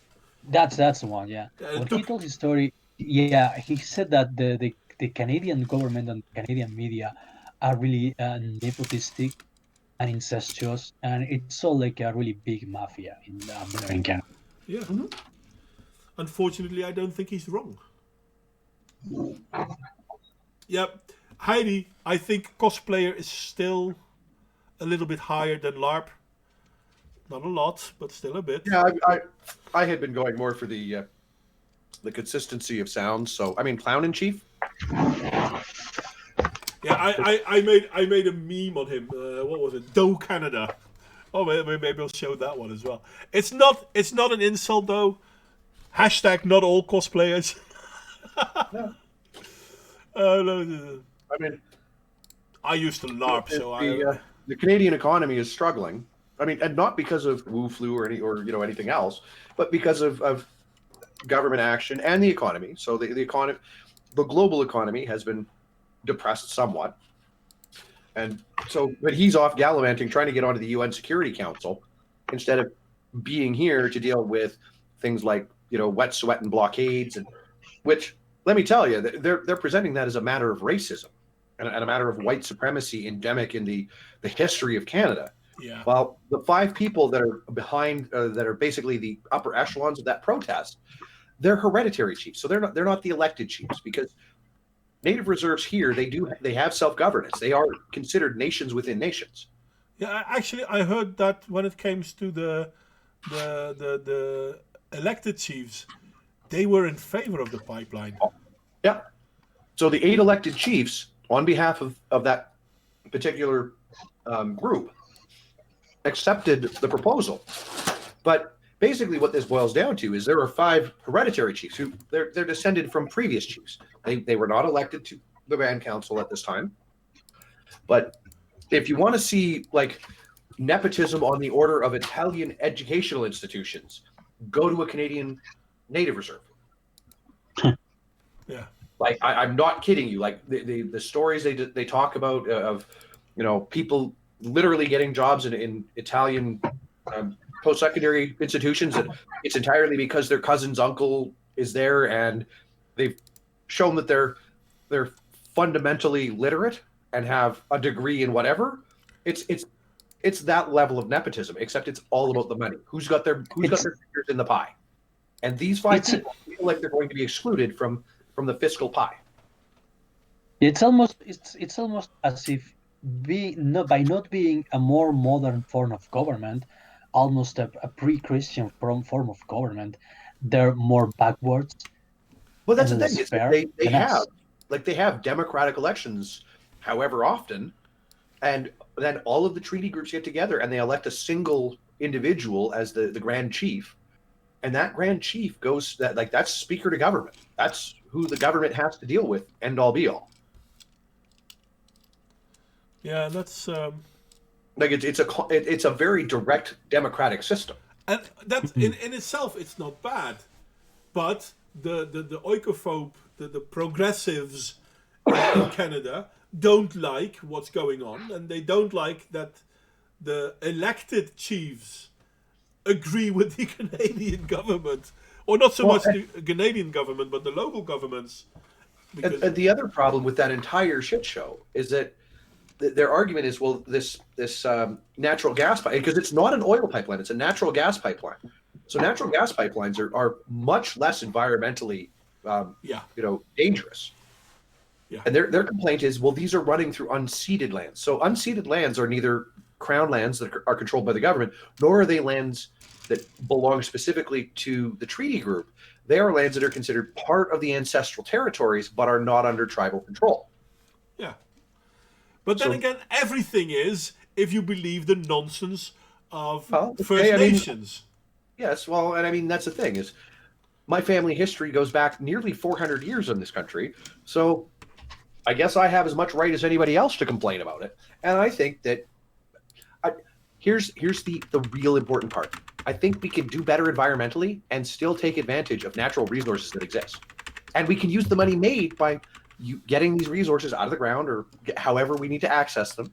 If we do so with as much, of an eye to environmental stewardship as we can now, use that money to invest in doing other things, like, I don't know, fucking nuclear? Yes. Well, I would love to talk about the environment as well, because I've been making more and more videos on that. The amount of lying that we are being dealt with when we're talking about the environment, it's amazing. That goes back to the whole racism thing, where it's claimed that only white people are inherently desirous of raping the land. It's like, I mean, there are parts of Africa where they did ancestrally have some farming, and they never never discovered crop rotation. They never discovered the sort of I always like to use South Africa as an example. When the Dutch started settling around Kaap de Goeie Hoop, no one was there. Then the Hottentot, or what's the other name? Hottentot is the Dutch name, but they have an international name. Thinking the Afrikaners? No. The Afrikaners were the Dutch settlers. Yeah. There was a local group, but they were nomadic, and they weren't there for quite a while, and then in the end they showed up, and since they showed up, they kept showing up because there was something to be had. The Khoisan. The Khoisan were the first to challenge Dutch hegemony in South Africa. The Khoisan were nomadic, and in the beginning, they weren't even there. They didn't show up. But then one day they showed up, and they felt like, oh, but we have a right to this land too. The Dutch said, okay, you know what, you can use everything but these 2 kilometers, because they are for us, because that's where we farm, because this is an outpost, we farm food for the ships that go across, blah, blah, blah, blah, blah. The Khoisan attacked the Dutch for not letting them demand the land. But they weren't there when the Dutch came, and the Dutch built settlements. You don't build a settlement in a week time. A house, a palisade, yeah, sure. But a complete settlement? No.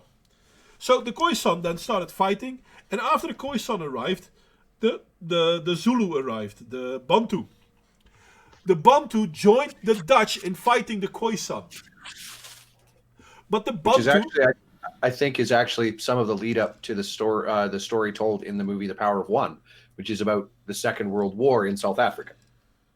That could be true. I haven't seen that movie, so that might be interesting. A young Afrikaner boy. He gets taught to box by a Jewish what I was fellow. going to say. Yeah. That's what I was going to say. There's boxing involved. I remember watching it as a kid with my dad. Yeah, but it's a good movie, by the way. I'll try. Put it on the list. Yeah, put it on the list. But to get back to my story, so the Dutch settled, the Khoisan claimed, and then the Bantu came. The Bantu joined forces with the Dutch to fight the Khoisan, which wasn't really necessary, but they wanted to, so okay, why not? The Dutch didn't want to fight with any of them. They just want to have Kaap de Goede Hoop as like a halfway point for the ships that sailed around Africa. Then they stayed for a long time.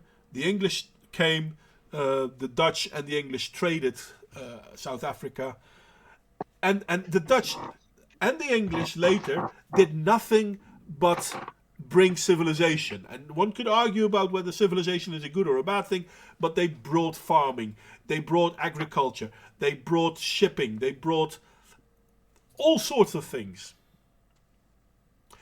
Do you have links? Do I have links to this? That's really interesting, and I know. Yeah. There are a couple of links about the coast and all that. So I'm really interested on it. I'll see if I can find it. I should have it, but in all fairness, I often find that links that I had to information are now dead links, because you'd be amazed how often the internet is being cleansed of groupthink. Yeah, I know. I noticed myself. Yes. Quite annoying, but so then the English ran it for a while, and then South Africa became its own thing, and then the Bantu, and this happened in Rhodesia, but it also happened in South Africa, which is, by the way, it didn't happen because black people didn't like the white people. It was a socialist revolution.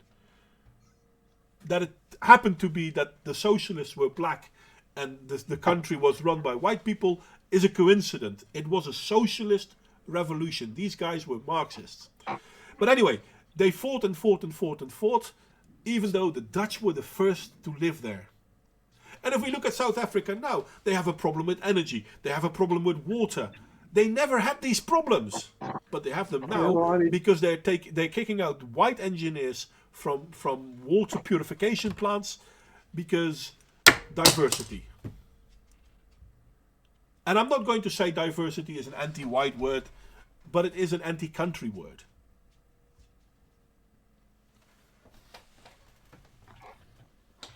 I can't say that I particularly disagree, but I mean you need look no further than Zimbabwe and see it all replay. Well, what happened in Zimbabwe is now happening in South Africa. And it's amazing that the rest of the world is still blind to it. Hell, I can remember Avi Yemeni making a skit. He was in I think it was Melbourne, asking people if they should allow refugees from South Africa. And people are like, yeah, sure. Because the white farmers are in problems. No, not them.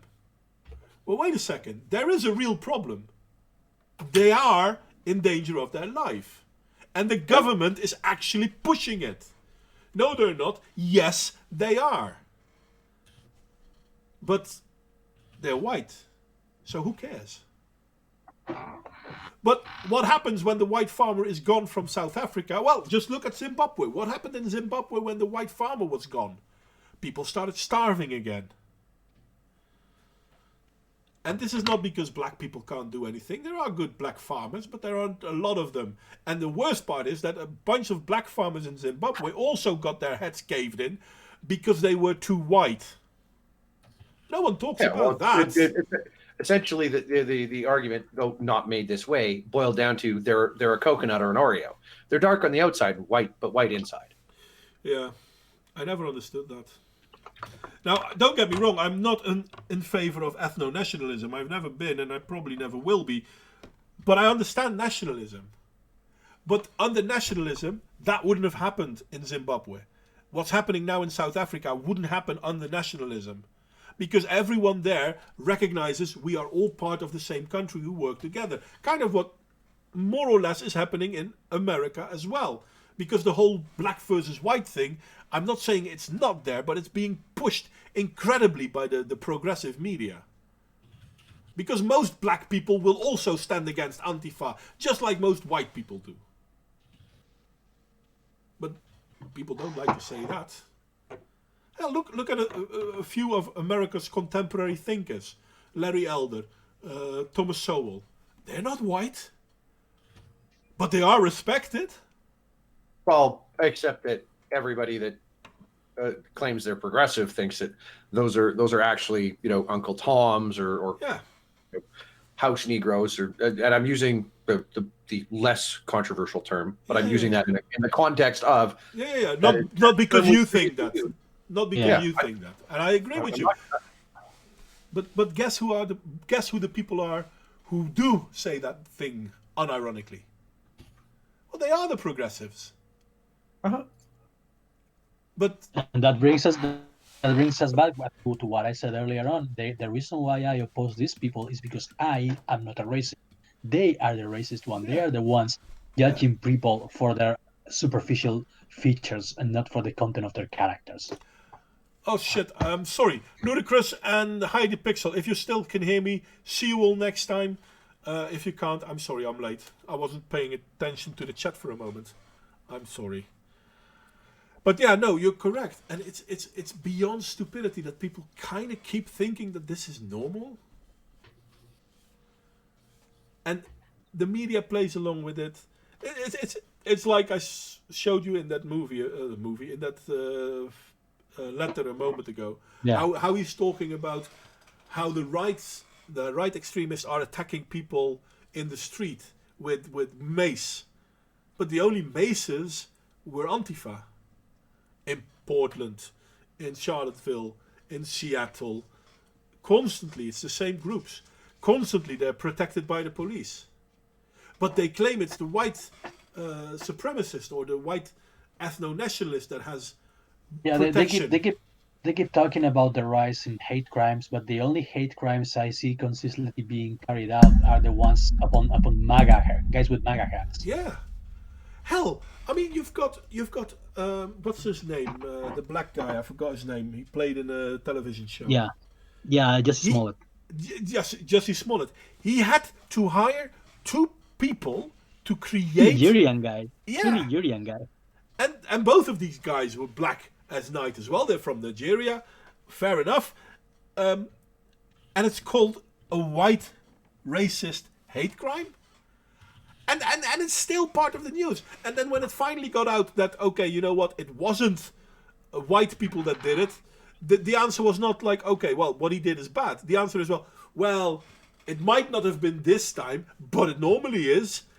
What normally? This is not something that happens daily or weekly or yearly. Hell, I mean, all of the major hate crimes, the hate hoaxes of the last 2 years, the poop swastika, cars being destroyed or not destroyed, but people putting graffiti on it. All of them were fake. Yeah, I mean, you also, I mean, you get the fake hate crimes like, who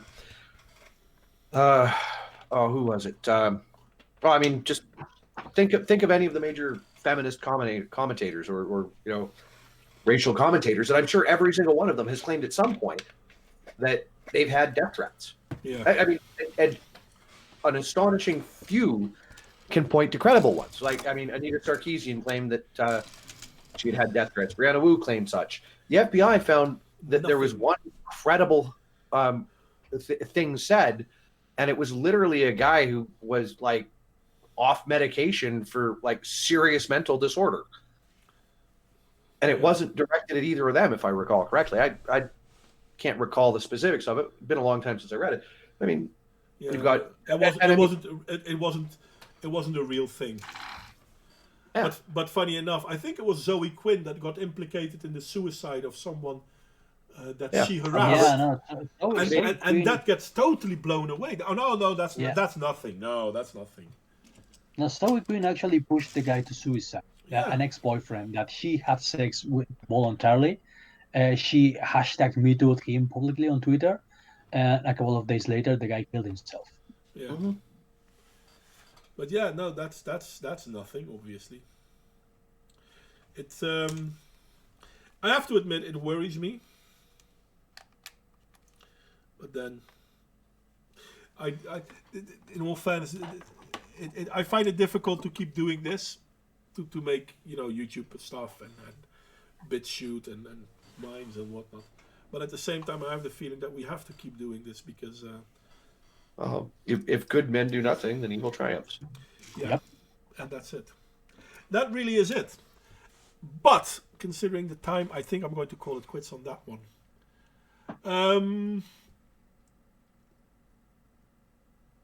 Yeah. Mark, you wanna start pushing your own stuff again, or are you still not? I'm not ready to go back to making the content at this point. Just like I said, it was tiring. It was incredibly tiring. Just Fair enough. I'm not. Is your channel still active? It's still there. I just haven't put anything on it recently. No, okay, but then people can maybe check out your old stuff as well. Yeah, they can go and look at the various stuff. I mean, I felt I had reason to be proud of pointing out some of the philosophical and logical inconsistencies of modern feminism, or at True least that. of modern intersectionalism. True that.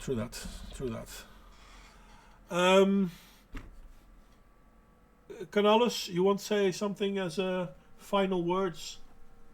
Well, yeah. If you want, if you so desire, you can follow me on Twitter at Decimator'sArt. That's where I publish stuff and this progressive stuff regularly. And you can back my projects on Indiegogo. I think both of them are closed now, but we're going to be launching one soon, a couple of weeks, I think. So yeah, hit me up over there on Twitter, and I'll do something for you. Well, in that case, I will put up the links, Anxious. It will be in the chat. No, not in the chat. In the description. I will put it in there in a moment. But you know what, guys? If you can give me the link, I can put it in the chat now. I'm not going to go digging for it. So lazy. What do I have to do all the work? Puh. Shame on you for having a Spaniard be less lazy than you. Yeah, I'm just living up to the stereotypes that many people claim exist about Native Canadians. Are you a native Canadian or? According to the government, I am. I've been here long enough that there's definitely native in the woodpile. Okay, fair enough. Not that I care. I was just curious. Yeah, no, that's why I when people decide to be dummies about the whole race thing, well, you've got white privilege. How much of me has white privilege? I mean, I'm at least half native according to the government. Well, there is that. Do I have 50% privilege or what? Like, I will put the link in chat for Marking Bad. He still has 1.35k subscribers. It's double as what I have. Fucking hell. I'm not jealous. I'm not jealous.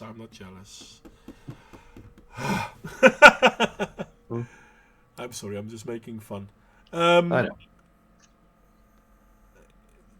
know. Basque Mandalorian hybrid decimator, yes, right? That's me. That's a me. Let me see if I can copy this. Come on, you bloody piece of computer works. Hoppa, there you go. And this is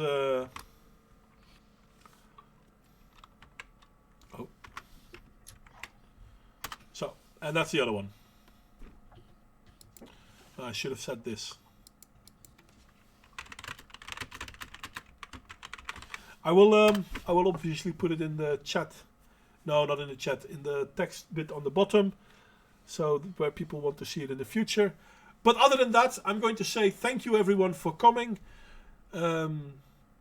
I enjoyed the stream, and I really appreciate that so many of you people came, because at a certain point in time we had 13 viewers, which is well, it's not that great, but it's still better than average.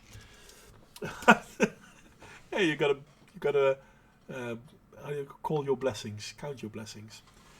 I'd like to thank Basque Basque Mandalorian. What name do you want? Castellorius? I forgot.